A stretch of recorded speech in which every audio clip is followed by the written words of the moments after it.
Okay. Here we go. So,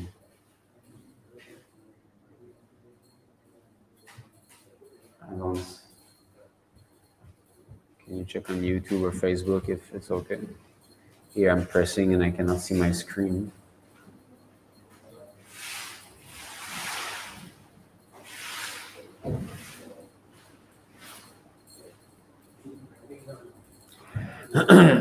Om Namo Bhagavate Vasudevaya.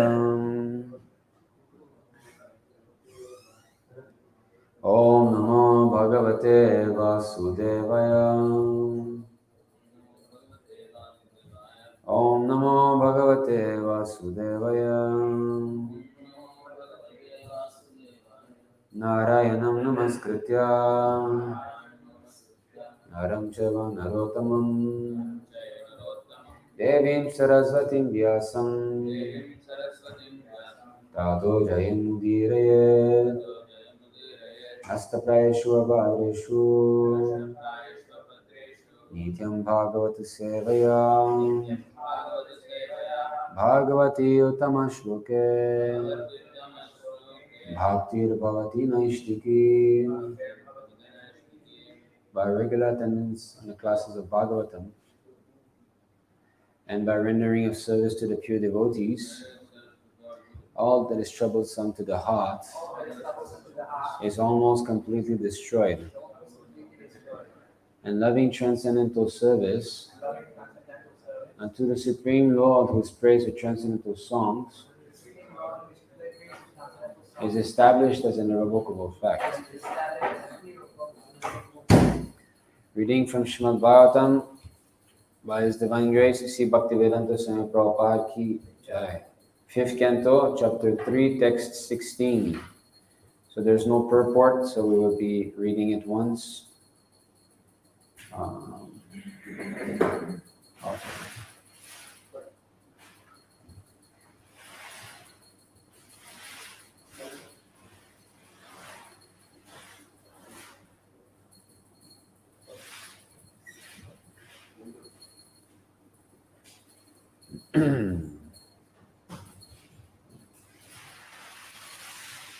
This one. How come it looks like this?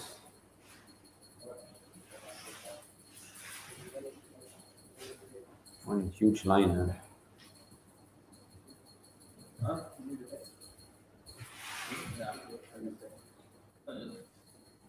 You know how to take out the sidebar, right? Yeah, but then it, like this is better, no? It feels, it feels the whole, if I take out the sidebar.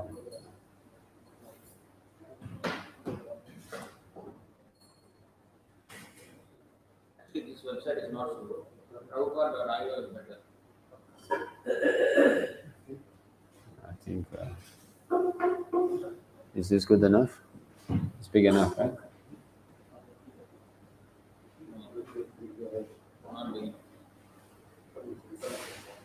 Okay, now we can see, right? You cannot see. You want bigger?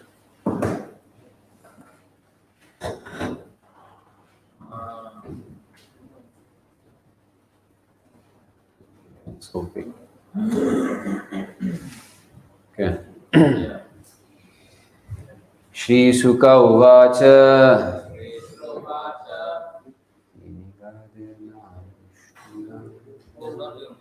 No turns.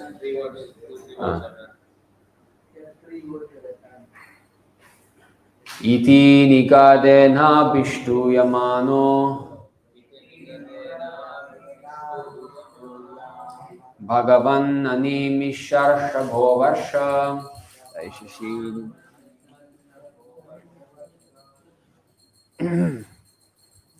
Tarabhivadita vivandita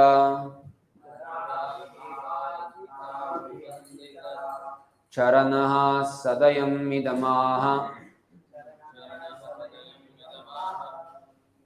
Should we do only directly translation? Because there's no purport. So also, we don't study next one.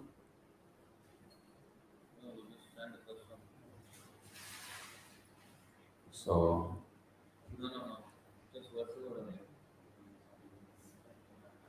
Shri Sukha Uvacha.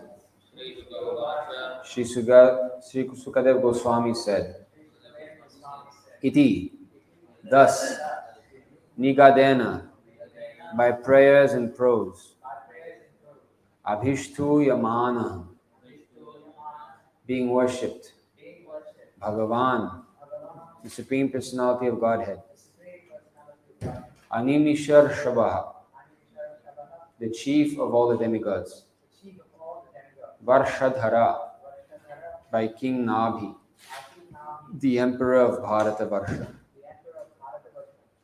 Abhivadita, worshipped, Abhivandita, were bowed down to, Charana, whose feet, Sadayam, kindly, Idam, this, Aha, said. Translation,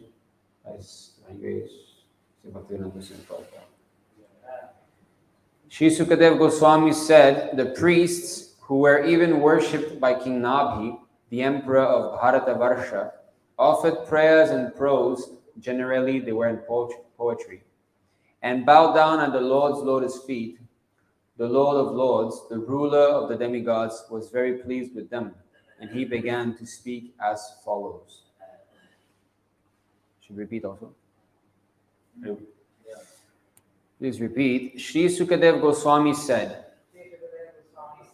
the priests who were even worshipped by King Nabhi, the emperor of Bharata Varsha, offered prayers in prose. Generally, they were in poetry. And bowed down at the Lord's lotus feet.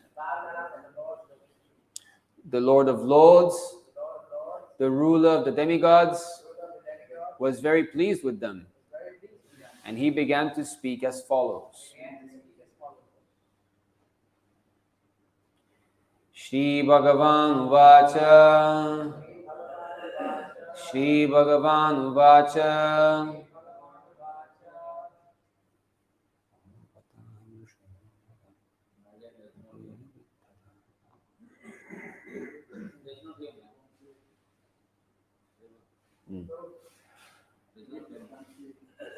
Translation directly. Translation. The Supreme Personality of Godhead replied, O great sages, I am certainly very pleased with your prayers. You are all truthful. You have prayed for the benediction of a son like me for King Nabhi. But this is very difficult to obtain, since I am the Supreme Person without a second, and since no one is equal to me, another personality like me is not possible to find. In any case, because you are all qualified Brāhmaṇas, your vibration should not prove untrue. I consider the Brāhmaṇas who are well qualified with Brahminical qualities to be as good as my own mouth. Purport. The word avitatha girbhi means they whose spoken vibrations cannot be nullified. The Brāhmaṇas, Dvija, the twice-born, are given a chance by the Shastric regulations to become almost as powerful as the Supreme Lord. Whatever a Brāhmana speaks cannot be nullified or changed in any circumstance. According to the Vedic injunctions, a Brāhmana is the mouth of the Supreme Personality of Godhead. Therefore, in all rituals, a Brāhmana is offered food, Brahmana Bhojana. Because when a Brahmana eats, it is considered that the Supreme Lord himself eats. Similarly, whatever a Brahmana speaks cannot be changed. It must act. The learned sages who were priests at Maharaj Nabhi's sacrifice were not only Brahmanas, but were so qualified that they were like devas, demigods, or God himself. If this were not the case, how could they invite Lord Vishnu to come to the sacrificial arena? God is one, and God does not belong to this or that religion. In Kali Yuga, different religious sects consider their God to be different from the God of others. But that is not possible. God is one, and he is appreciated according to different angles of vision. In this verse, the word Kaivalyat means that God has no competitor.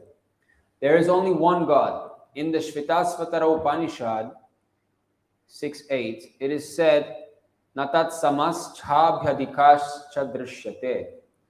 No one is found to be equal to him or greater than him.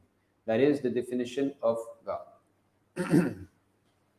Om Jnanatimirandasya Jnananjala Shalakaya Chakshurunmilitam Yena Tasmai Shri Gurave Namah Shri Chaitanya Manobhishtam Stapitam Yena Bhutale Swayam Rupa Kadamahyam Tadati Swapadantikam Vandeham Shri Guru Shri Yuta Padakamanam Shri Gurum Vaishnavanscha Shri Rupam Sagrajatam Sahagana Raghunam Tambitam Tam Sajivam Sadvaitam Savadutam Parijanam Sahitam Krishna Chaitanya Devam Shri Radha Krishna Padam Sagana Lalita Shri Vishakam Vitanscha He Krishna Karuna Sindhu Dhinabandho Jagatpate Gopesha Gopika Kanta Radha Kanta Namostute Tapta Kanchana Gaurangi Radhe Vrindavaneshwari Vrishabhanu Sute Devi Pranamami Hari Priye Vanchakalpatarubhisya Kripa Sindhubheva cha Patitanam Pavanebhyo Vaishnavebhyo Namo Namah Namo Vishnu Padaya Krishna Prishtaya Bhutale Shrimate Bhaktivedanta Swami Niti Namine Namaste Saraswati Deve Gauravani Pracharine Nirvishesha Shunyavadi Paschatya Deshitarine Jai Shri Krishna Chaitanya Prabhu Nityananda Shri Advaita Gadadhara Shivasari Gaura Bhaktavrinda Hare Krishna Krishna Krishna Hare Hare Hare Rama Rama Rama Hare Hare.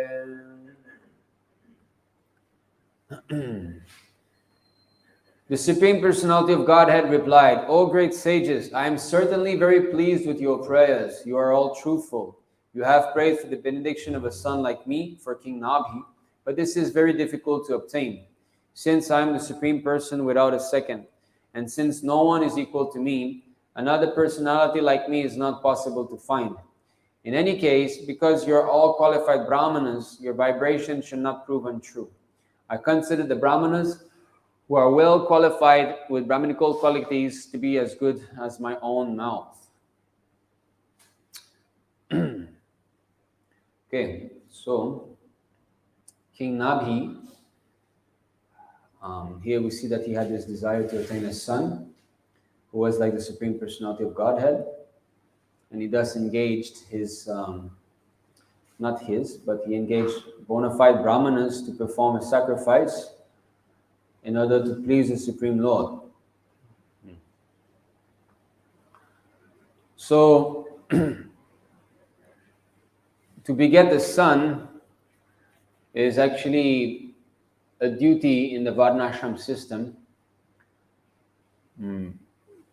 A son is meant to liquidate the debts of his father and to make sure that if the father somehow or other slips away from his occupational duty, that the son can deliver him.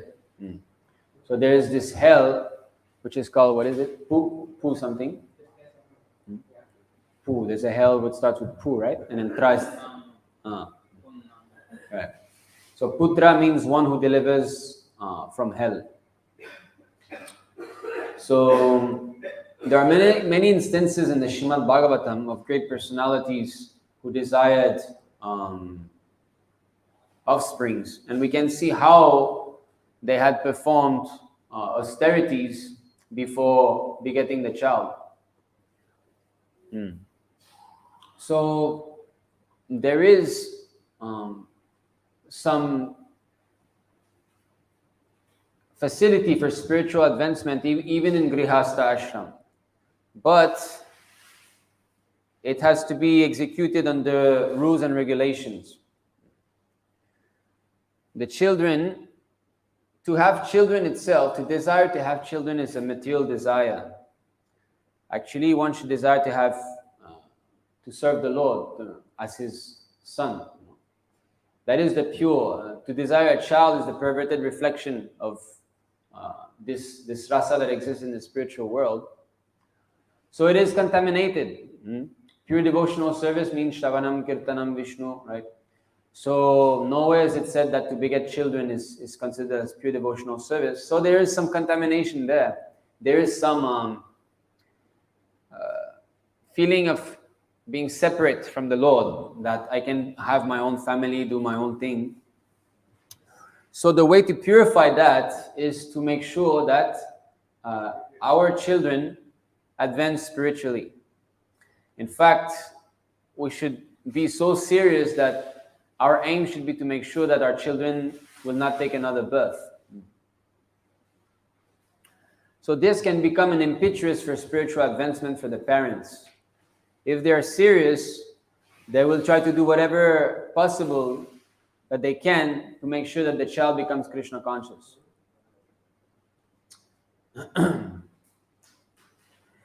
So here the king wanted to get this blessing through the mercy of the Vaishnavas or Brāhmaṇas. Now if I want to show another tab, it doesn't work, huh? Yeah, but we tried that. It was always disconnecting. So one cannot please the Lord directly, but through the devotees. Here it is said, what is this sentence? Because you're all qualified Brāhmaṇas, your vibration should not prove untrue.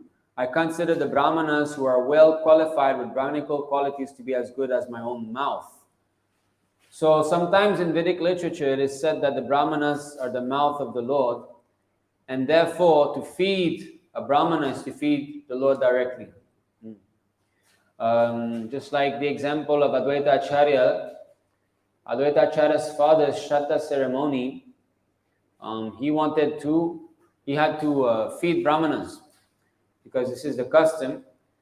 But before feeding any Brahmana, he fed Haridas Thakur. And then he said that this is equal to feeding, 10 million? 100,000? 100,000. 100,000 Brahmanas. So because the Lord is situated in everyone's heart, so he is also conscious of our senses. So he knows the feeling when a Brahmana eats. He can eat through their mouth. Concerning this, Maharaj Prithu speaks. Let's see, 421.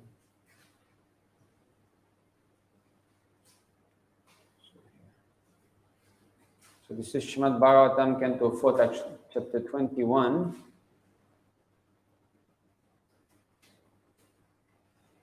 Okay, so here, this is 4:21:41. Although the Supreme Personality of Godhead, Ananta, eats through the fire sacrifices offered in the names of the different demigods, he does not take as much pleasure in eating through fire as he does in accepting offerings through the mouths of learning sages and devotees. For then he does not leave the association of devotees. So why does he like to eat? Because fire is an element. It is not a living being. So when the Lord eats through fire, he is not associating with his devotees. Although he's accepting offerings, we know that the fire is the tongue of Lord Vishnu. So when we perform sacrifices, we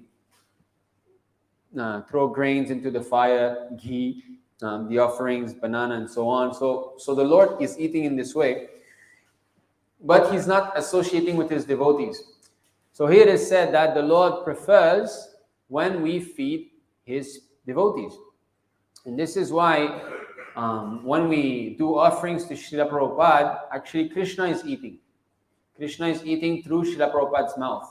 There was one time in the devotees were with Srila Prabhupada in a train. And I believe, so one devotee takes out Rasgulla, So then he was about to offer to Prabhupada, and another devotee said, "Oh, are they offered?" As if offering to Prabhupada is not offering, So you must offer before offering to Prabhupada. How do you do that? So Srila Prabhupada just took it and, put it in his mouth. So we cannot offer to the Lord directly. We must offer to the mouth of learned sages and devotees. So, of course, we need to offer to a pure devotee who knows the art of offering it to Krishna. That means he must have direct connection. So this is the one point why we must accept the Mahabhagavata as spiritual master. Because if you offer something to a Kanishta Adhikari or Madhyama Adhikari, how can you be certain that the Lord will accept such offering?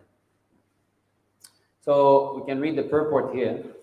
According to Vedic injunctions, a fire sacrifice is held in order to give food to the Supreme Personality of Godhead in the names of different demigods. While performing a fire sacrifice, one pronounces the word Svaha in mantras such as Indraya Svaha and Adityaya Svaha. These mantras are uttered to satisfy the Supreme Personality of Godhead through demigods such as Indra and Aditya.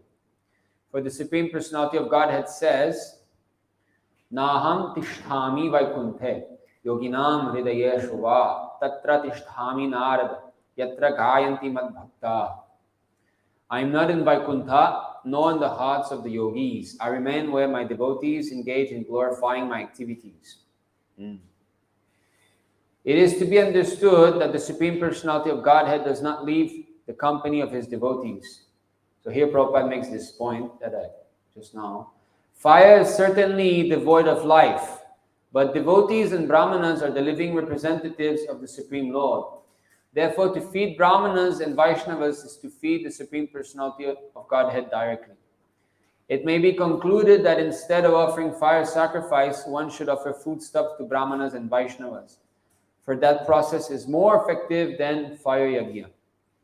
So actually, the Lord says in Bhagavad Gita that this sacrifice where prasadam is not distributed is not pure, mode of ignorance, I believe. So we can see that every time that we perform fire sacrifice, it is always accompanied by two things: chanting of Hare Krishna and distribution of prasadam to the devotees. So this must always be performed. It doesn't matter in which ceremony, we must do that. Because it is said, Shastra says, there's no qualified Brāhmanas to perform actually these Vedic rituals. So why has Srila Prabhupada still given? So it is on the strength of this. It is on the strength of chanting Hare Krishna and pleasing the devotees. Just like recently, we had, my daughter's ear piercing ceremony. So I had, we have to do fire sacrifice. There are so many mantras to be chanted and so on. So I was not equipped, to do all this. So we did simple thing, but chanting Hare Krishna was there and feeding the devotees. So this is the essence, This is what actually pleases the Lord, more than perfectly pronouncing mantras and so on.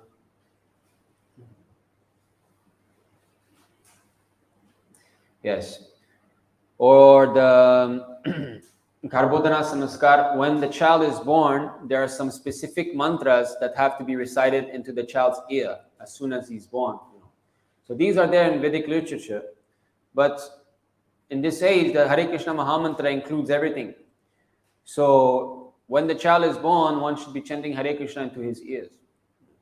That includes everything. Now, so one should offer foodstuff to Brāhmanas and Vaishnavas, for that process is more effective than fire yajna. The vivid example of this principle in action was given by Advaita Prabhu. When he performed the Shraddha ceremony for his father, he first of all called Haridas Thakur and offered him food. It is the practice that after finishing the Shraddha ceremony, one should offer food to an unelevated Brahmana. But Advaita Prabhu offered food first to Haridas Thakur, who had taken his birth in a Mohammedan family. Therefore, Haridas Thakur asked Advaita Prabhu why he was doing something which might jeopardize his position in Brahmana society. Advaita Prabhu replied that he was feeding millions of first-class Brahmanas by offering the food to Haridas Thakur. He was prepared to talk with any learned Brahmana on this point and prove definitely that by offering food to a pure devotee like Haridas Thakur, he was equally as blessed as he would have been by offering food to thousands of learned Brahmanas. When performing sacrifices, one offers oblations to the sacrificial fire. But when such oblations are offered to Vaishnavas, they are certainly more effective. So the service of a pure devotee is the sum and substance of what devotional service means. There's no question of service without a pure devotee. There's no question of offering food to the Lord without the pure devotee. There's no question of getting the mercy from the Lord. So he's the via medium. It's two sides. Offering goes up through him and blessings comes down through him. We see that, yes, just like it is said that the lotus feet of a pure devotee are just like holy places. And in fact, his lotus feet purify even holy places. So sometimes we see, sometimes devotees, they go travel to a holy place, but they feel some disturbance, maybe because of some people who are there trying to make money. And, sometimes there are some devotees who are not very serious, who try to manifest some symptoms and so on. But we should understand that real pilgrimage means to carry out the instruction of the spiritual master. Because the whole point of pilgrimage is to get purified. And the purification means to boil down the material desire and thus find out the vyavasyatmika buddhi, that the intelligence does not be directed towards a separatist desire. So if one is steady in his service to the spiritual master, he's always in pilgrimage. Of course, it's not that we say we should not be going. Definitely there's great potency in such places. But we should not go with the mood of simply sightseeing. It should be with the desire to increase our devotional attitude to our spiritual master.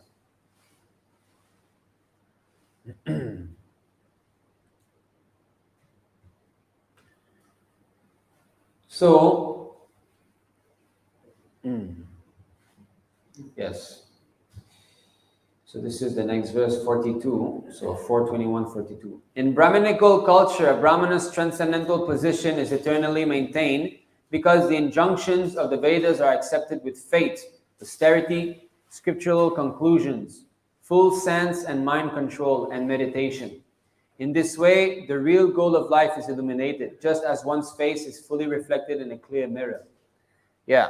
So in today's verse of the 6th canto, it is said that the Brahmana's word cannot be counted. So it is not that the Brahmana independently is powerful, but it is that the Lord, who is Go Brahmana Devaya, so Brahmanas are very dear to him. So therefore, the Brahmana's strength lies on the strength of Krishna and not on their own strength. We can see not just Brahmana, but any devotee who is very exalted is also blessed with such power. We know in the Mahabharata, Kunti Devi had never uttered falsehood. And therefore, when she said that you separate the treasure amongst yourselves, then her words had to come true. Just see the amount of purity that was present in those days and in such a family, that the words of the mother cannot be false. It must come to pass. And therefore, the 5 Pandavas married Draupadi Devi. So, by the blessings of the Lord, such exalted personalities cannot even speak lies. So now we can say, well, then that means there's no Brahmanas in Kali Yuga. It's not like that. Just like what Kshatriyas could accomplish back then and what Kshatriyas can do now, there's a difference. Similarly, there's a difference in Brahmana. So it is unfair to compare a Brahmana from Satya Yoga to a Brahmana from Kali Yuga. And that is described actually in Brahmana and Vaishnavas from Srila Bhaktisiddhanta Saraswati Thakur. He writes in this book that we cannot compare a Brahmana from previous age to Brahmanas now. How then shall we know? Here it is said, in Brahminical culture, a Brahmana's transcendental position is eternally maintained because the injunctions of the Vedas are accepted with faith, austerity, scriptural conclusions, full sense and mind control, and meditation. So first of all, injunctions of the Vedas. A Brahmanas follows Shastra. His life is guided by the injunction of the Shastras. This is how we have to discriminate. So in our movement, there are many devotees there are many persons who dress like devotees, they wear tilak and so on, but they do not follow the injunctions of Shastra. That means they have not reached the position of a bona fide Brahmana. Unless one starts to develop faith in the scriptures, his spiritual advancement is checked. That is the distinction between a Kanishta Adhikari and a Madhyama Adhikari. The Madhyama Adhikari has developed firm faith in the study of Shastra. So, I have to share this. I have to cast.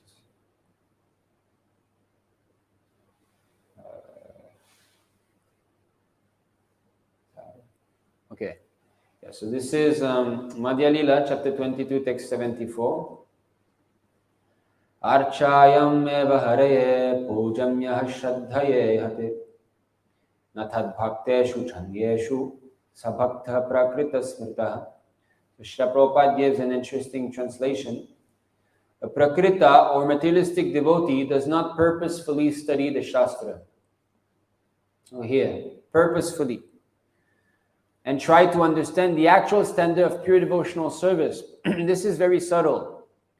What is this pure devotional service? One has to endeavor to try to understand. He has to filter. Because we learn from Shastra that there's many types of contaminated devotional service. Kapila Dev speaks in the 3rd canto of Bhagavatam, and there's devotional service in the mode of ignorance, passion, and goodness. Pure devotional service is above all these. So we should try to introspect ourselves that where am I? Which sort of impetuous is pushing me to perform these devotional activities? Is it out of pure love? So in this way, we should try to dissect, or let's say filter our devotional emotions and try to find where is our material motivation. So a Prakrita Bhakta, he doesn't care for that. Why? Because he doesn't even want to reach the goal. So sincerity is lacking. One time there's a devotee who asked Srila Prabhupada, Prabhupada, how do I know if I'm sincere? Srila Prabhupada said, if your desire is to attain pure love of God, you are sincere. So that should be our motive, that let me develop love for Krishna. Then we continue. Consequently, he does not show proper respect to advanced devotees. This is another sign of a Prakrita Bhakta. He does not know how to respect devotees. He's very boastful, very puffed up. I know everything. I'm also reading Srila Prabhupada books. We're reading the same Gita. Why can you teach me on this, the same book? I'm reading too. So he thinks that his way of devotional service is the best. So it is very dangerous. This is why Shastra says you must associate with more advanced devotee in order to block the maddened elephant from Vaishnava Parad, right? He may, however, follow the regulative principles learned from his spiritual master or from his family who worships the deity. He is to be considered on the material platform. Although he's trying to advance in devotional service, such a person is a Bhakta Praya, neophyte devotee, or Bhakta Bhas. For he is a little enlightened by Vaishnava philosophy. So when we start this Krishna consciousness, we have some little idea of what it is, but it is not sharp. Why? Because there's no Shastra Chakshu. We do not see through the lens of Shastra. A more advanced devotee will start to see everything through some verses that he has learned and read and through some purports of Srila Prabhupada. He will not consider anything in his life out of his own mental concoction. Everything will always be filtered through Shastra.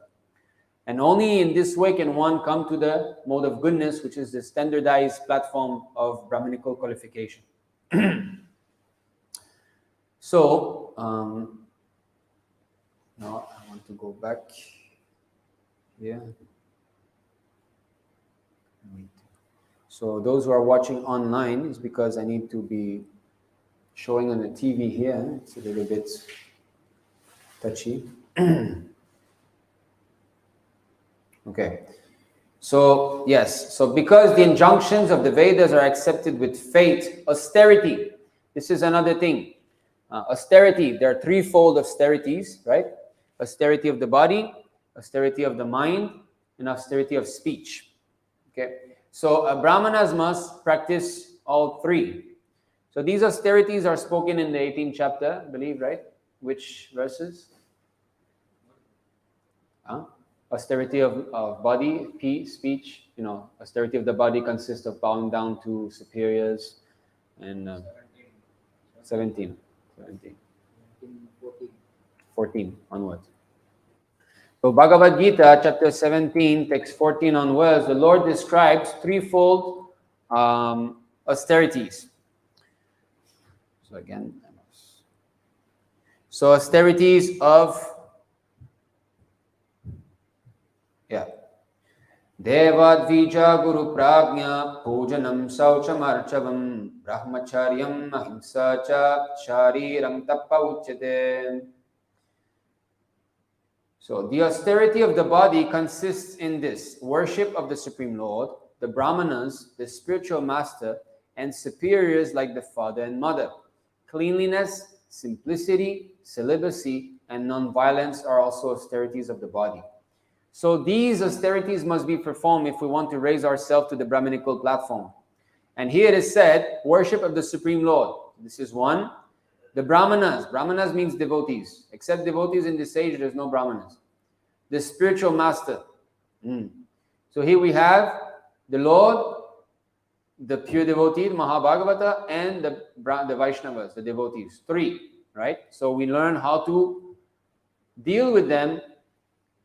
We have this injunction, right?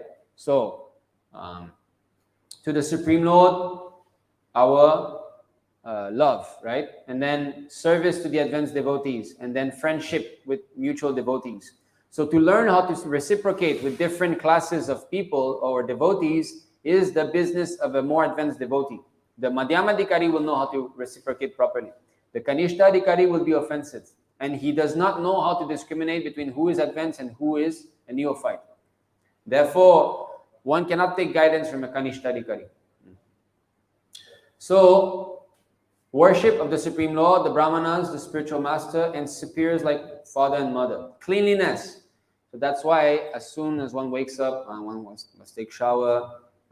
If one goes to the bathroom to pass stool, he must take shower after. Simplicity, simple behavior, right? So, simple activities. It should not be intense endeavor to achieve mundane things. That is not austerity of the body. Celibacy, to restrain one's senses. In Grihastha Ashram, celibacy means only for begetting children. So it is possible to also be a brahmachari in Grihastha Ashram if he's not controlled by his wife, and if he's having sex life only for begetting children, he's as good as a brahmachari. But if one is under the control of the mode of passion, then he's also Stri Sangi. He's associating with Stri, and therefore with the mode of passion. And non-violence are also austerities of the body. Next. Anudvega karam vakyam satyam priya hitam chayat swadhyayabhyasanam chaiva vanmayam tapa uchyate. Austerity of speech consists in speaking truthfully and beneficially, and in avoiding speech that offends. One should also recite the Vedas regularly. So now we come to the austerities of speech. So speaking truthfully, we should learn to speak the truth. One should not be able to lie like he breathes, This is not the qualification of a Brāhmaṇas. If I'm dressed as a devotee, I'm wearing tilak, but my outward actions are completely different from my inner actions or my mind, what I'm thinking, then I'm Shudra. I'm not a Brāhmana. The proof of spiritual advancement means that these Brahminical qualities must develop. Of course, in some devotees, it will take longer because we all have different births. We don't start from the same point, right? So some devotees who have already advanced or who are born in pious family, to manifest these Brahminical qualities will be faster. Whereas in other families or maybe lower cultures, such qualities will take more time. Okay, so however, we should not judge a devotee that's on the qualities only. That is described in the Hari, what is that? Harinam Chintamani. Tadvavid Prabhu he did a series on that. So in that, Bhaktivinoda Thakur or Haridas Thakur describes that the qualities will develop in due course of time, but that is not how we should be judging who is a Vaishnava or not. In other words, if we see someone that is sincerely engaged in devotional activities, even though he has not manifested all the Brahminical qualities, he should still be respected as a Vaishnava. But that does not mean that one should use that excuse to remain a rascal on purpose, to have absolutely no regard for spiritual advancement, and to cover oneself in the attire of a Vaishnava and say, no, what is this? Apichet Sudrachar, right? That verse. They hide behind this verse. No. The neophyte devotee should be respected as a bona fide Vaishnava if he's sincere. And later on, the qualities will manifest. Whereas sometimes a devotee who comes from a Brāhmana family already has got these qualities, whereas maybe his devotion is not as strong. So therefore, we have to be careful to judge properly that this person is on the path of devotional service and he has got this determination to become clean and to develop Brahminical qualities. So I should not find fault in his temporary misdeeds or wrong qualities. Prabhupada says it's just like a fan. When you unplug the fan, it will still spin, but there's no power in it. So it will take some time. We can see, in lower, in lower cultures, there are still people who become devotees, but we see that it is harder for them to give up their bad habits. The weight is bigger, the number of contamination is heavier than someone born in India. Because birth in India is the highest. So definitely, and why this movement practically now has, how do you say that? When you fight in a battle and you go back, retreat. Yeah. So this movement has retreated in India, right? Practically outside of India, it is slowly dying. So because purity is there. So this truthfulness is one of the quality of a Brahmana. And we should develop that. We should not, if we speak a lie, we should not feel comfortable about it, except if it's for devotional service. Because in this Kali Yuga, how to not speak lie? It's not possible. So sometimes we have to meet some people. We have to, somehow or other try to get some donations. So yes, we can say, yeah, temple already constructed. Yeah, you can give some donation. Some devotees are doing like that, but they're getting a lot of money, right? But we have to be careful also not to bring a bad name, though. We have to be careful not to bring a bad name, but it's not wrong, somehow or other get the money. Actually, take the money from them, you're helping them, otherwise what they'll do with it. But Prabhupada was also, please don't bring a bad name to the devotees, right? They were even stealing those expensive pens in Japan at one point. And they brought, hundreds of thousands of dollars like that. So, okay, it's not that we have to do this, but for the service of the Lord, there can be no wrong. What is wrong is our immaturely attempting to imitate such activities of an advanced devotee. So truthfulness and beneficially and avoiding speech that offends. So the tongue, someone who's actually advancing spiritually, he will be very careful as to not irritate other people, to not agitate other people. So if we speak in a way to, agitate, always agitation. I knew personally one devotee, he would always try to agitate the minds of others. He would say things to poke you. Everything is fine, everybody is happy, and then he'll say something and try to agitate you. So this is not nice. People are peaceful. Let them be peaceful, Why bring always controversy? Of course, to preach, then this doesn't apply. Preaching means you must agitate. If you don't agitate people's mind, you're not a good preacher. They must be agitated. They must feel uncomfortable. If they feel too comfortable, that means you're pleasing them, right? A servant will make someone comfortable. A preacher will make someone uncomfortable. We see sometimes how Srila Prabhupada would be speaking directly, I'm sure you've seen this footage of Prabhupada. He's on a long chair, blue long chair like that, and there's a mirror behind him. And then there's some social worker that are sitting there, you know. So the way that Srila Prabhupada discussed with them is very straightforward. And then there's this social worker that comes, and then the topic of sex arises. And then Srila Prabhupada says, you know, that this sex life should be given up. And then that old man must be 70 or something. He says, yes, my wife and I, we enjoy sex, you know. Without sex, our marriage wouldn't. So Prabhupada, you know, he said, just see, to his disciple. So the man was like really uncomfortable. So that is the mood of a preacher, that I am not going to be not speaking something because I know it's going to be offending you. No, you must be speaking it. Of course, there is an art behind that. And that art cannot be imitated, actually. This is why when a Kanishta Adhikari tries to preach, he's not effective, because it's imitation. The Madhyama Adhikari will speak without envy. That's the key. When one advances spiritually, he's actually really considering how to help that person. And he can speak things that seemingly seem harsh, but because he speaks without envy, the person will not get agitated. Whereas if one is very envious of the person he's preaching to, and he starts to smash him with their philosophy, the person will not listen. There was this one, I don't know if you've seen the picture of a devotee preaching to, or so-called preaching to Arnold Schwarzenegger. You know, you see Arnold Schwarzenegger in his young age, and then you see one devotee like this, you know, pointing at him. So there was some testimony from other devotees, because the story that came after that is that they were preaching to him nicely, and then they said, you know, you come for one day of Harinam with us. You know, they challenged him like that, you know? Because Arnold Schwarzenegger was saying, you know, I love to be beautiful, you know, I've got big muscles. I said, you come to the gym with us. And then he said, no, you come to the Harinam with us. So that was the only story. But later on, some devotees wanted to actually expose the devotee that was there. Actually, he was very, very rude with Arnold Schwarzenegger.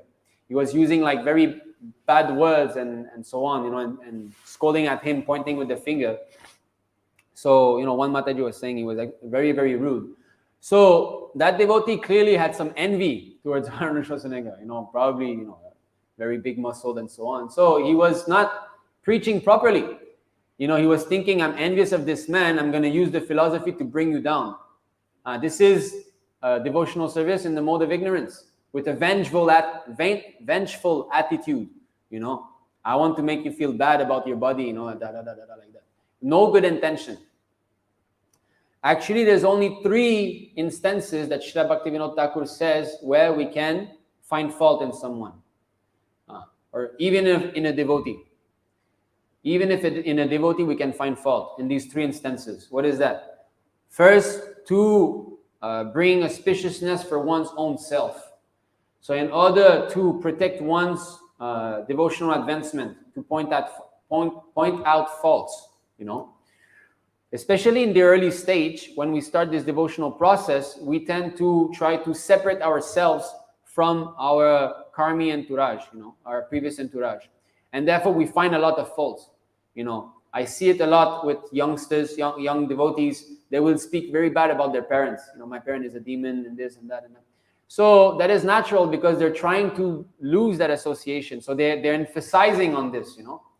Once one starts to advance, he understands that, you know, actually one cannot get a devotee child without having done some piety, and he cools down a bit, you know.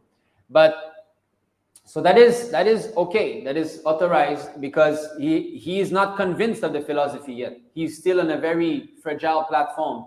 So therefore, he emphasizes very strongly so that he doesn't redevelop his attachment. He's still attached, actually, but he wants to become detached, right?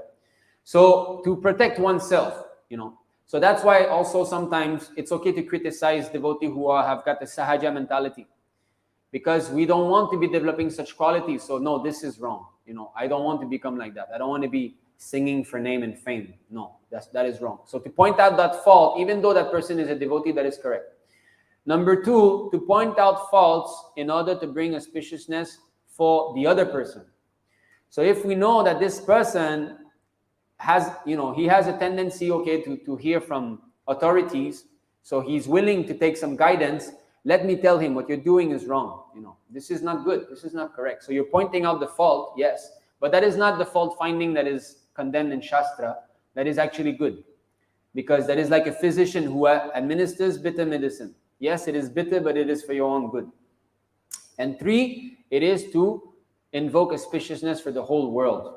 So when others are looking at the situation and you're speaking out, others will be benefited.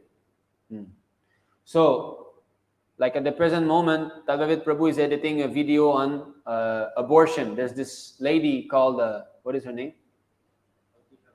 Patri? Huh? Palki Sharma. She's famous, she used to be with Weon, right?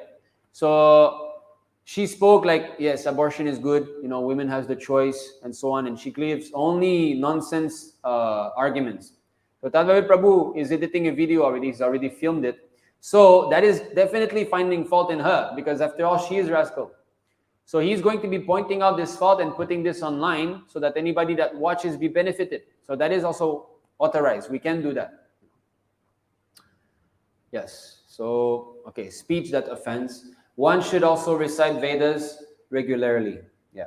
So Srila Prabhupada has introduced that we repeat those verses in the morning, we study those verses, but also one should find some verses that he learns, and often recite those. So this is austerity of speech. Now we have austerity of the mind. Manaha prasadaha saumyadvam maunam atma vinigraha bhava samshuddhir ityattat tapomanas samuchyate. And serenity, simplicity, gravity, self-control, and purity of thought are the austerities of the mind. So to remain serene, to not be agitated when there's a cause of agitation. Simplicity, so one should be straightforward in his dealings. That is a very important quality of a Vaishnava. The Acharya says that a pure devotee is just like a child, in the sense that he's very simple-hearted. He has no crookedness. He has no envy towards others. So he speaks what he thinks. There's no filtering process. Of course, it's not that he has no intelligence as to what to say, what not to say, but his desires, his mood, his feelings, and what he says are one. He has only good intentions, and what he speaks reflects that. But someone who is crooked, who has got some motivations, but who acts differently, there's no way that such person can advance spiritually, even though he might be chanting Hare Krishna. That is not possible, because the sincerity is not there. Gravity means that one should be serious about the aim of life. One should be serious about discussing the philosophy, not that we speak like, sometimes in China, you know how Chinese tables are made, right? They're round and then there's the spinning thing in the middle. And worst table ever. Only materialists could have, worst materialists could have invented that. It increases prajalpa and overeating, because everything is there. You just spin. It's always there in front of you. They use same hand, of course, not our devotees, but, and then it's all round, so you see everybody, so the conversation can go on for hours and hours and hours. So worst thing. So sometimes the Matajis, of course, it's all in a light mood that I'm saying this, but sometimes they will speak the philosophy there, Krishna actually he did like this, and eating peanuts, So that should not be done. So that, sometimes I tell them, but they are doing great for the difficulty level that they are at. They're still standing, They will shine in India, actually, the Matajis. Somehow they have to stay in China at the moment. But so yes, it should not be discussed very lightly. It has to be discussed gravely. Sometimes we see some speakers, they like to do a lot of jokes, laughing. Whole temple room is like always bent in half, That's not preaching. It's not like that. And they like this kind of gurus. Oh, he's not telling me to leave my wife. Every time I go there, I got a show. So that is not guru. He's serving your senses. You like it. It's not about your liking. One has to speak the philosophy as it is, even though it's hard to swallow. Just like for us grihastas, there's so many things that are hard to swallow, isn't it? Wife is an entrapment of Maya. One has to become detached, children, always pounding on our head. But it's good that we listen to these things. We have to discuss this philosophy. If we only make each other's laugh, hey, you're good, I'm good, we're all okay. Now, how to advance? So there's no gravity. If you lose gravity, then you lose respect from the proper Vaishnavas. The Brāhmanas will not respect someone who's not grave. Always very frivolous, talking so many things, never stopping. So there's no, the character lacks heaviness, Like this guru means heavy, right? Srila Prabhupada's character, just see how grave he is, how deep, all his actions are. So we should try to develop self-control, being able to control. What is that? Atyahara prayasascha. So the tongue, the belly, and the genitals. So it starts with the tongue. So our chanting of Hare Krishna, how is it done? Is it done, sleeping or looking at the phone? So this is sense control. The mind is telling you, go see the notification and this and that. It's so hard nowadays, with all these gadgets. That's why the morning program is very potent, because it protects you. You will never see a devotee before Mangalarti chanting here looking at the phone. It never happens. Because that time is so pure, It's the Brahma Muhurta, and you have advanced devotees chanting in a temple room. So it doesn't happen. And even in the chanting time, nobody looks at the phone. So you're protected. You're with the devotees. You cannot just be in the temple room looking at the phone. Somebody will tell you, right? So you're protected. After that, throughout the day, the mode of passion starts, everybody talking. Then, yes, it becomes very harder to do that. So that's why morning chanting is very important. So by controlling the tongue, also only Krishna Prasadam as much as needed, then the belly will be small. If the belly expands, the whole point is to develop our spiritual body, to expand spiritually, not to expand materially. So if we expand materially, the belly just keeps growing bigger and bigger. He will demand more and more, right? And when there's a lot of weight, strong digestion, then it puts, this pressure on the genitals, and the genitals become agitated, especially when one overeats and oversleeps. Purity of thoughts, yes. So it is described in the Srimad Bhagavatam that the mind, the thoughts in the mind are just like bubbles. Sometimes in a pond, we see it is peaceful, and all of a sudden a bubble comes. So the mind is like this. These bubbles actually are trapped within the mud at the bottom of the pond. They're like little bubbles of air, and they just arise. There's practically almost no cause for that. There is, but it's very, very subtle. So similarly, all our thoughts of this life and previous lives are stored in the mind, and sometimes they come. So for those who have a more sinful background, it is harder to purify the mind, because such things can come back and disturb the mind of a devotee. Whereas someone who has got more a pious background will not be disturbed by such sinful thoughts as much. So when such thoughts arises, we have to know how to deal with them.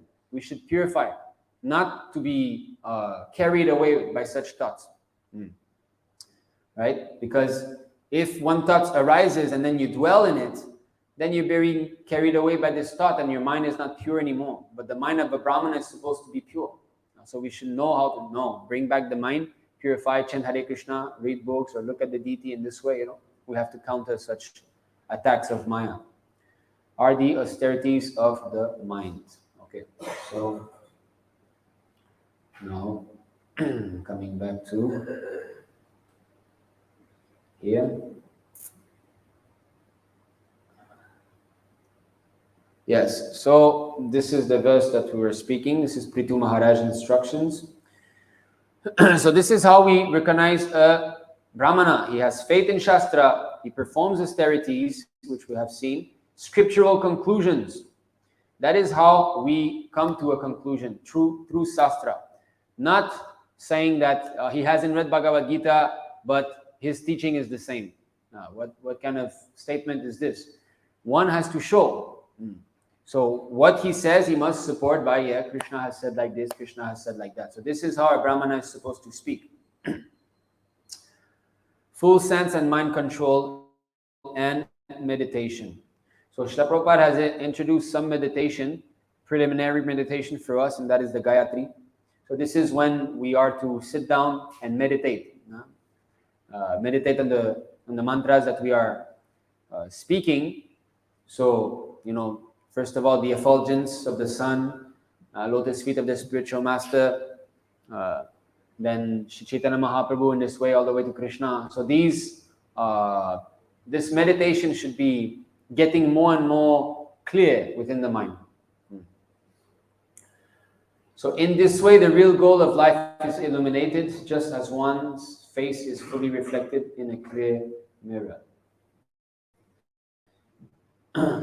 Since it is described in the previous verse that feeding a living Brahmana is more effective than offering oblations and a fire sacrifice, in this verse it is now clearly described what Brahmanism is and who a Brahmana is. Yes. So Prithu Maharaj is describing, not just saying Brahmana, but he's actually telling us what is a Brahmana. In the age of Kali, taking advantage of the fact that by feeding a Brahmana, one obtains a more effective result than by performing sacrifices, a class of men with no Brahmanical qualifications claim the eating privilege known as Brahmana Bhojana, simply on the basis of their birth in Brahmana families. In order to distinguish this class of men from the real Brahmanas, Maharaj Prithu is giving an exact description of a Brahmana and Brahmanical culture. So this applies also to our movement. In order to distinguish who's a bona fide Vaishnava and who's a cheater, we can apply the same process. One should not take advantage of his position simply to live like a fire without light. A Brahmana must be fully conversant with the Vedic conclusion, which is described in Bhagavad Gita, Vedaisya sarvaya ahameva vidya. The Vedic conclusion, the ultimate understanding of, or Vedanta understanding, is knowledge of Krishna. Actually, that is a fact, because simply by understanding Krishna as he is, as described in Bhagavad Gita, Janma karma chame divyam evam yovetti tadvata, one becomes a perfect Brahmana. The Brahmana who knows Krishna perfectly well is always in a transcendental position. This is also confirmed in Bhagavad Gita. Okay, so so here, this is the point. Therefore, a devotee of Lord Krishna is actually a perfect Brahmana. His situation is transcendental, for he is free from the 4 defects of conditional life, which are the tendencies to commit mistakes, to be illusioned, to cheat, and to possess imperfect senses. A perfect Vaishnava or Krishna conscious person is always in this transcendental position because he speaks according to Krishna and his representative. So this is the means of being transcendental, to always act and speak according to Srila Prabhupada's instructions and Krishna. If we maintain that, we are capable to remain on the transcendental position. But if we introduce, or if we get ourselves carried away by our separate desires, this is when the contamination occurs. So someone who's always in that position, of course, he's a Mahabhagavat. He's beyond the Brahma Bhuta stage even. Because Vaishnavas speak exactly according to the tune of Krishna. Whatever they say is free from these 4 defects. So when one asks Prabhupada, we want to know how first and second initiation are to be conducted when you're no longer here with us. And Srila Prabhupada says, yes, I shall appoint some of you to act as officiating acharya. It comes out of the mouth of Srila Prabhupada, who are actually hearing the vibration, those words, and you're not having faith in this reply. You know. So they think that the words of a pure devotee are also subjected to defects. Just like one time, that devotee passed away, I believe, 1 or 2 years ago. He was from Croatia, I believe. Hanuman Das from Croatia. He passed away recently. So I had some interaction with him at one point, and I showed him the wheel, right? Srila Prabhupada, my initiated disciple, concerning the properties in India. But when that was being read to him, actually it's a recording, anybody can go and see it in the database, it's a recording, you can hear, it's a disciple or an initiated disciple But when we see the actual will is my initiated disciple, therefore we can understand that some change has been made by Srila Prabhupada. So what he said was, Srila Prabhupada, he there made a mistake. He should have written an initiated disciple. So immediately, you can find out who is genuine, who is not genuine. If you are telling Prabhupada that he made a mistake, that means you believe he's conducted by the three modes. Only in the three modes can we make mistakes. When you are directly moved by Krishna, whatever you say, whatever you eat, whatever you do, how you walk, everything is the internal potency. It cannot be within the defects, So, and one must have this faith. And the Lord gives us nice tests to advance within that faith. Sometimes Srila Prabhupada might appear to make mistakes. That's actually a blessing for us. And it's a curse for those who don't have faith. Because a devotee who will see, Prabhupada here, sometimes maybe some verse Prabhupada will quote, will not quote the exact sentence. So one can think, he made a mistake. Or one can say, no, he's transcendental. Whatever he speaks is perfect. So it's a test by the Lord. So if one has faith, he will not judge according to his imperfect senses. He will say, yeah, that is perfect. And in this way, he can make further advancement. But one who lacks faith will be pushed away by such tests by the Lord. Because it is said, right, whatever the senses of a pure devotee are 100% controlled by the Lord. So if Srila Prabhupada quotes a shloka of Bhagavad Gita, which is not 100% just like Krishna has spoken, it is also made by Krishna. So in this way, one can understand. Okay.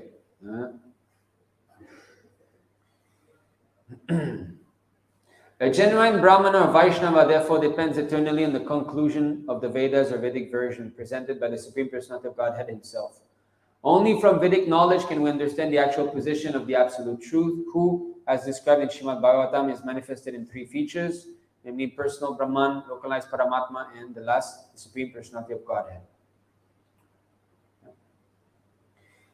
So this is it. So the Lord eats through the mouth of his pure devotees. Therefore, today we have this most auspicious appearance of Srila Bhaktisiddhanta Saraswati Thakur, and the Matajis are endeavoring wonderfully to, I believe some Prabhus must be there also, to prepare, I believe it's 108 preparations they're doing. So this is definitely the way to please the Lord, as we have seen that Lord Ananta is saying that he's not as pleased as fire sacrifice as when the food is offered to the mouth of a devotee. So this is the way to please the Lord through his pure devotees. So this festival is to help gather more mercy from the Lord by pleasing his pure devotee Srila Bhaktisiddhanta Saraswati and Srila Prabhupada. So let us try to work on our feelings of servitude today. Let's not be duplicitous in our service. Let's try to offer flowers with a loving, mood of devotion, and let's have our devotional activities be purified as much as we can. Grantaraj Srimad Bhagavatam ki jai, Shri Prabhupada ki jai, Nitāi Go Premanande. Hari Hari. 5:23.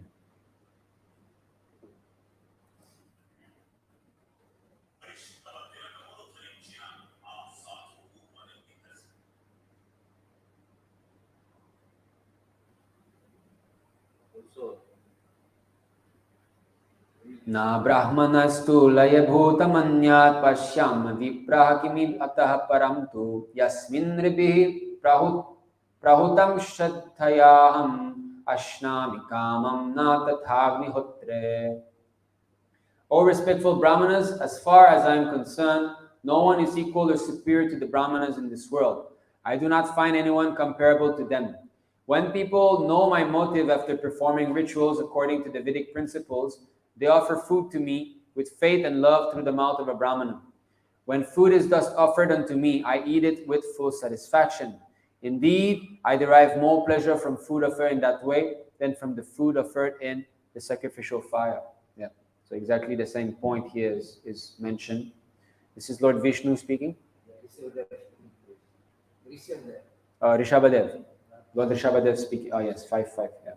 So Lord Rishabhadev is saying exactly the same thing as Lord Ananta. So the Lord is eating through the mouth of the pure devotee. So therefore, Srila Prabhupada, by accepting our offering, he's rendering service to Krishna. He is being the mouth of the Lord. He's acting just like the deity can eat. He can offer to the deity, but offering to Srila Prabhupada, of course, through Srila Prabhupada, but through the mouth of Srila Prabhupada, Krishna is eating directly. And in fact, he says that he derives more pleasure. Now, it is not mentioned why. In the other verse we read, it is said, because I do not lose association of my devotee. That's the point, because fire is an element. It is dead, practically. It is not alive. So the Lord is alone eating. Whereas when we feed the devotee, the Lord is eating with his devotee. Because both of them, right? The devotee is eating. He's obviously feeling the prasadam. And the Lord is also enjoying through the same mouth. Both of them together.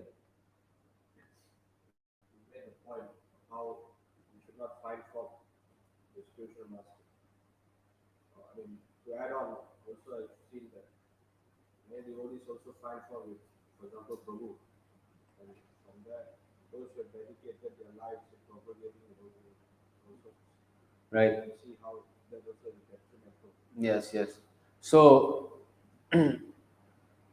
one time, Srila Prabhupada said that, the qualification of a Vaishnava is that he's fully surrendered to his spiritual master. So that should be what we look at. So, for those who have not heard, Mahaprabhu was mentioning that not only with Srila Prabhupada, but with also the Shiksha Guru. So in our case, His Grace Sundar Gopal Prabhu is the senior mentor by SKM. So to find fault in His grace is also very, very detrimental for our spiritual advancement. And we can see that all those who have gone that way have left. Every single one of them. So this is also...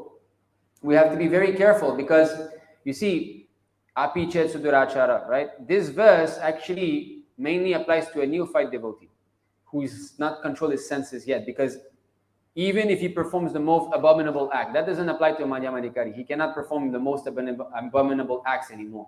This is the Kanishta. So if for a Kanishta Adhikari, we have to be tolerant and we have to try to see the good side in him, even though he might still do things that, are considered very low class, we should not see that. We should see his determination to advance. So if we have to be lenient with a neophyte devotee who has not done much contribution to the movement yet, then how much leniency we should have to an advanced devotee? Let's say, for the sake, okay, you're finding fault. That is your vision. You're seeing fault. That's all right. Then doesn't that devotee deserves much, much, much more leniency than a neophyte devotee who has not even proven himself to be fully sincere? So people do not think like that. I'm seeing fault with my Shiksha Guru. Why can I not just ignore that? First of all, the fault is in your mind. That is not whether, it has not been established whether there's a fault or not. It's in your mind. But even if you say you take it as a fault, can't you oversee that and focus on only the good, all the endeavors? So ultimately, it boils down to envy. And that's why it's very dangerous to associate with persons who do not take guidance from senior devotees. Because if we associate with them, that mood, that envious mood will be transferred to us. And then we'll start to see faults. Oh yeah, he's also like that. He also, I can do that too. I can be a better temple president, right? I was stated by one devotee recently, I can be a better temple president. All right, you try it. So we have to be very careful. The whole idea is to become servant of the servant of the servant, right? In this 10-31 purport, Srila Prabhupada says one have to serve the servant of the acharyas. Now, who is the acharya? Srila Prabhupada. So we must find the servant of Srila Prabhupada and serve them. That is even better than, no, I'll serve Prabhupada. I can also serve Prabhupada directly.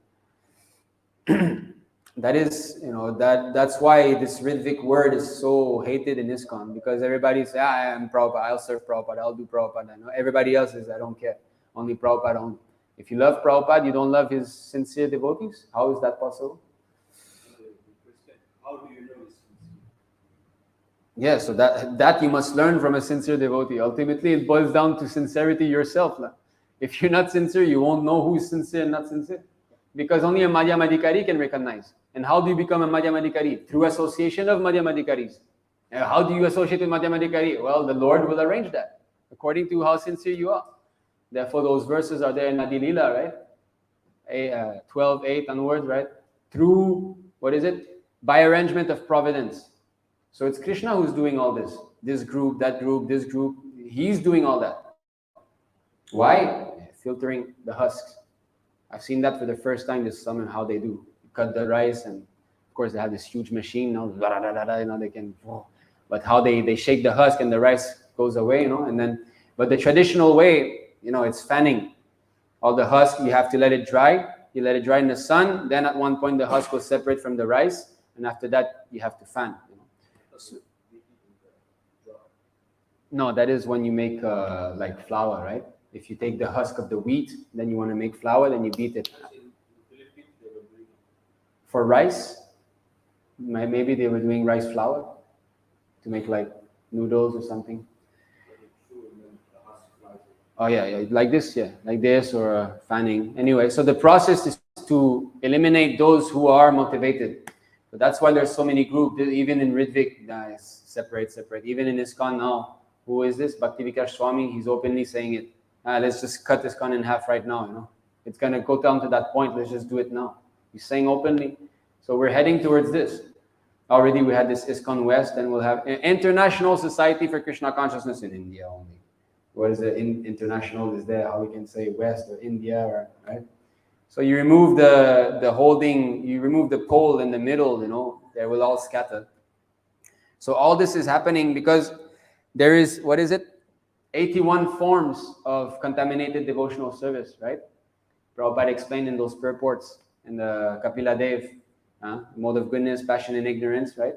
Someone who's vengeful and so on is in the mode of ignorance. So 81 forms. Why? Because there's Shravanam, Kirtanam, Vishnu. There's 9. Then they go through the 3 modes. That makes 27. And they mixed again with another mode. That makes 81.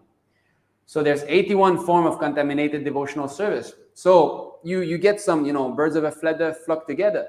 So if I like to do bhajans so that the whole world looks at me as I'm a kirtaniya, then I'll find other devotees like that. And I'll have my kirtaniyas or my, what is it? I'll find a name, and I'll, Mayapuris and this and that, So birds of a feather flock together. They have the same type of contaminated devotional service going on. So, okay, the Lord makes arrangement like that. So those who want to be seeing everything according to Shastra, which is the highest, what is it? Sadvika Uttama Bhakti, the highest stage in the mode of goodness, because each mode is subdivided into 3.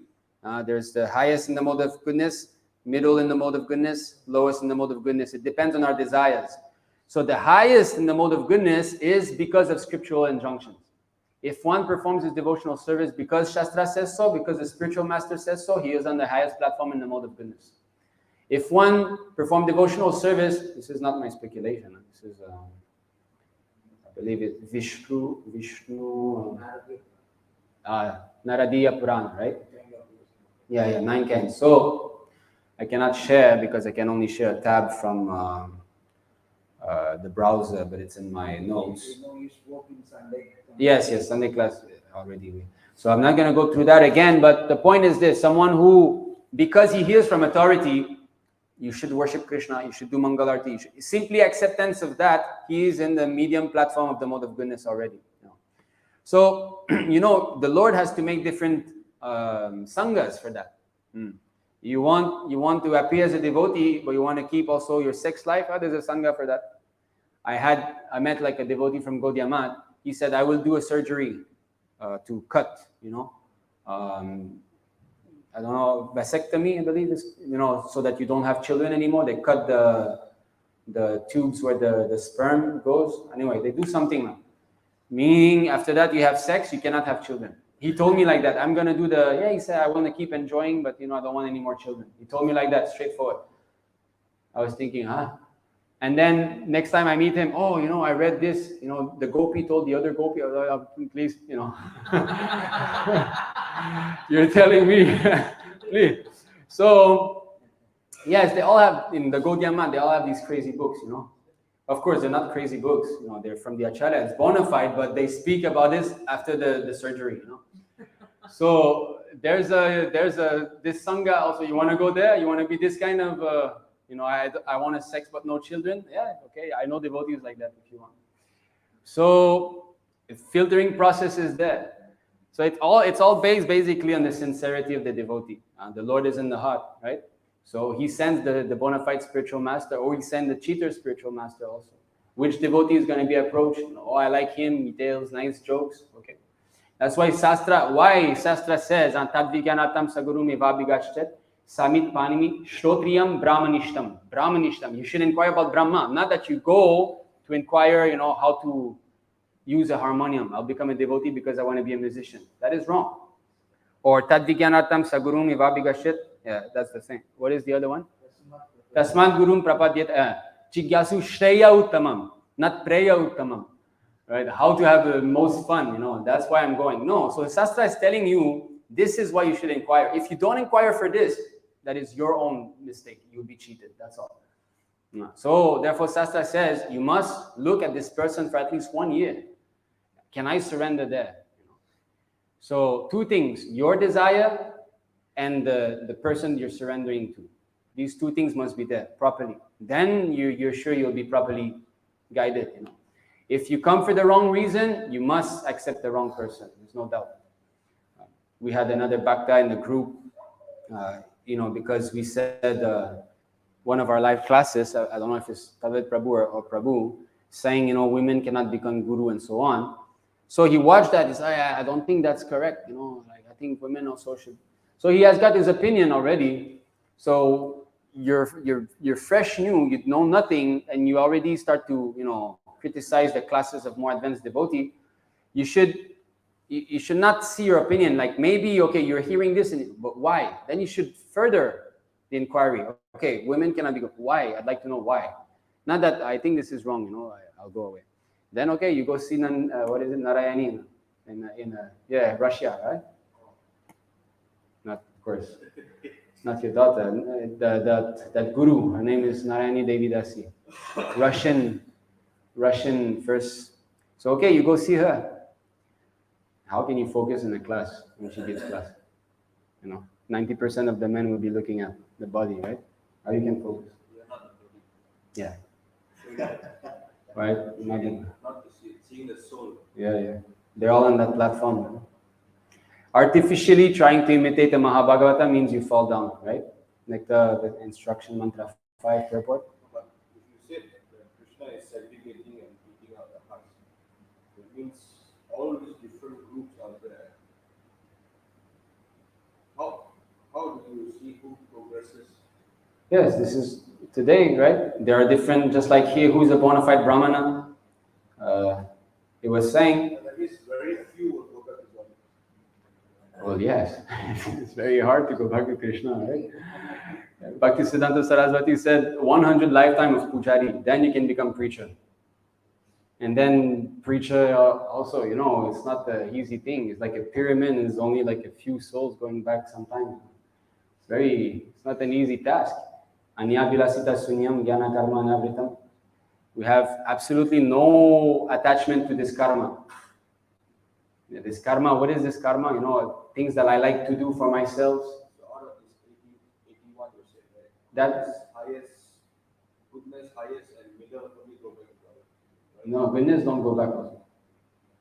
Above, you must go above. This is material, contaminated devotional service. You must go above that. You must see Krishna everywhere, you know, always, all the time. It's not an easy, Prabhupada said it, 10% complete your business of Krishna consciousness, you can go back. 99% also, you must take one more birth and finish that 1%. It's tough, you know. Most of us, we're not going this life, definitely.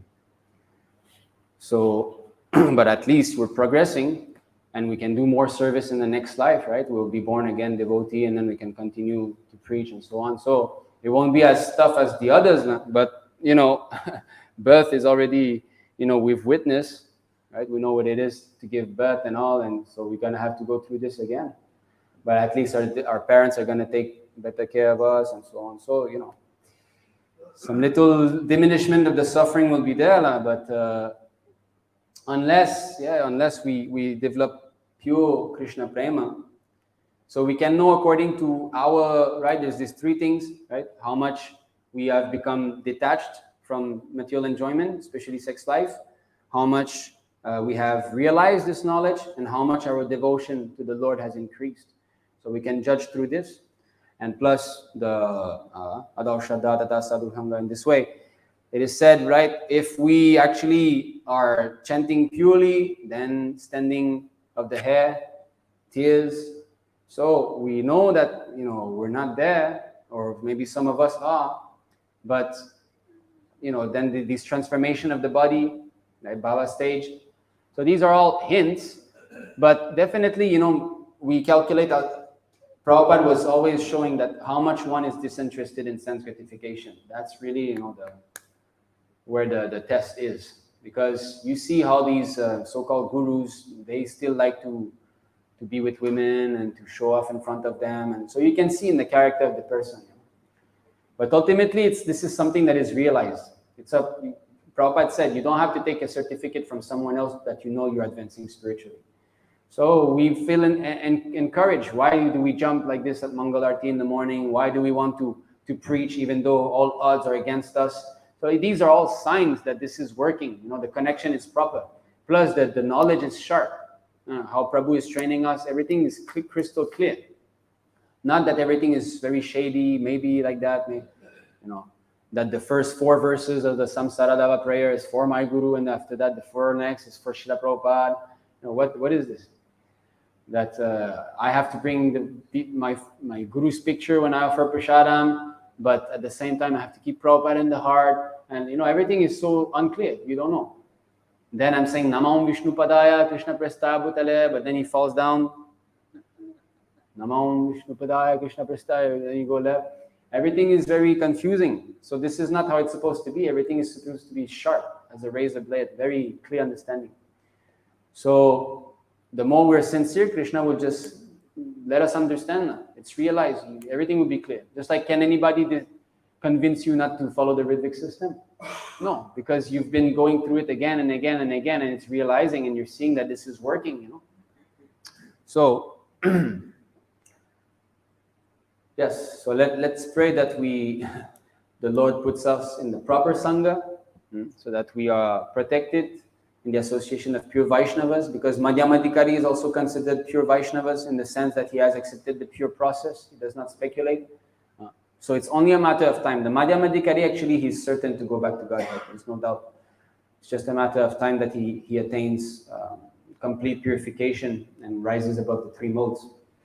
Srila Bhaktivinoda Thakur, he writes like that. I cannot show it here.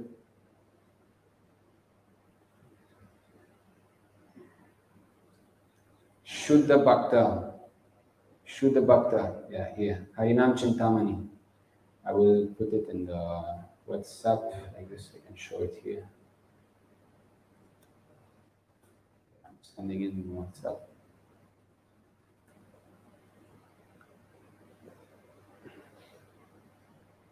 So this is from Harinam Chintamani. Krishna Prema, Krishna Bhakta, Maitri Archarana, Bali Shete Kripa, Aradveshi Upekshana, Karilena, Madhyama Bhakta, Shuddha Bhakta. See? Madhyama Bhakta, Shuddha Bhakta. Hana Krishna Name, Adhikara Karane Arjuna. One who has love for Krishna, who makes friendship with the devotees, who shows mercy to the neophytes and ignorant people. That's the verses also in the Nectar of Instruction. And who avoids the envious is a Madhyama Bhakta and is considered a pure devotee, a Shuddha Bhakta. He is qualified to chant the holy name of Krishna. That's another great distinction between a Madhyamadikari and a Kanishta. The Madhyamadikari is experienced in chanting the Hare Krishna Mahamantra, whereas the Kanishtadikari still struggles. So yes, Madhyamadikari are the devotees we should be seeking. Of course, Uttamadikari is the best. At the moment, we only have Srila Prabhupada's Vani, but you just see how potent it is. So of course, if there's a Uttama Adhikari that manifests on the planet at one point, we should also pray to have his guidance. his association. We would be very much fortunate.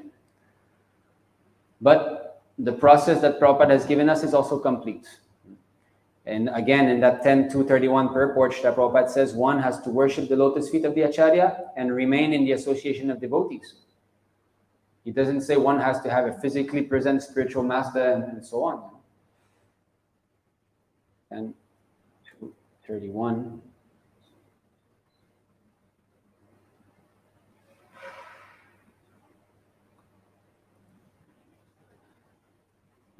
Yeah, at the end. This is a translation of Shri Narottam Das Thakur. So one must worship the lotus feet of the Acharya and live within the society of devotees. Then one's endeavor to cross over Nishayans, is it Neshans or Nishayans? Neshans. Cross over Neshans will surely be successful. So stay with the devotees and worship the lotus feet of the Acharya. That's it. We will gain success. So it's complete. There's no need to try to find where is that physical guru, where is that physical guru. That is not what Srila Prabhupada has told us. No? So it's up to us now. Grantaraj Srimad Bhagavatam ki jai, Srila Prabhupada ki jai.